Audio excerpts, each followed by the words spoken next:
Alrighty, so for this, the spring 2024 semester, I want to just give you a little bit of an overview of this whole process, okay? Because there's videos from different courses here, and I've tried to give you, I've not tried, I've given you the most up-to-date content I've created for these steps.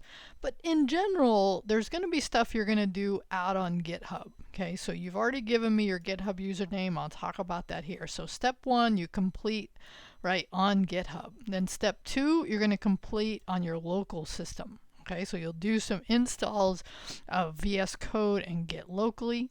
Then step 3, you will continue doing local setup. Okay, so that'll be step 3. And then I'll have you create a folder.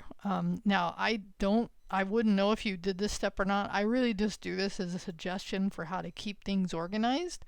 That I think is very helpful. So you're going to do this step, step 3, and then step 4 is where you learn the GitHub workflow. Okay?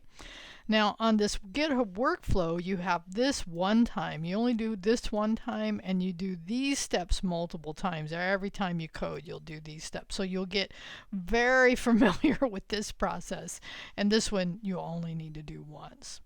Now, these videos, starting after the very first one, so after the very first one was my JavaScript class.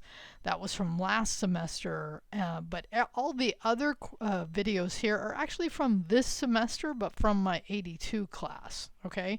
So if you happen to notice that, don't let it throw you off. Just know that that's true. Now, in the last video, and I just realized this because I went through and looked at this content, is that in that course, we ended up setting up some stuff in what's called the private repo. And so when you see me talking about this, don't let that throw you off. Don't worry about it. For those of you that are new, we'll end up creating a subdirectory in here for later on, and we'll do a URL and all that stuff. So just know, and I realized that today. I was like, wait a minute, I got to make sure you've got that part. And then here I talk about how to submit it, which I go over at the last part of this, and it's very important because that's how you'll complete this step. Okay, now the last thing I am going to say here, just as a heads up, I've had students ask me if I set this up locally but I have to go work somewhere else for whatever reason, can I do that? And the answer is yeah, it just takes a couple more steps of which I have not gone over here. Okay, it's very, very doable. Like I work on campus coding, and then I go home and I work on a different machine at home sometimes.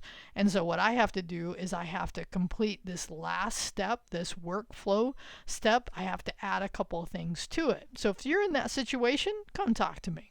The other thing is there are cloud provided services out there that don't require this local setup. I don't recommend them unless you don't have another option. So if you want to know about those options, also come and talk to me. I've used several of them and they're fine. There are some limitations as far as how long you can have them open and stuff like that. And it is good just to have the experience locally. But if that's a situation you're in, definitely come and talk to me about an alternative to setting it up locally, but really try to follow this process first. Okay, so now you're ready to get started and watch this video, look at this content, watch it all the way through, and then when you get to the end, you're actually ready to, you'll have set up your local dev environment and you're ready to get started. All right, hope this helps.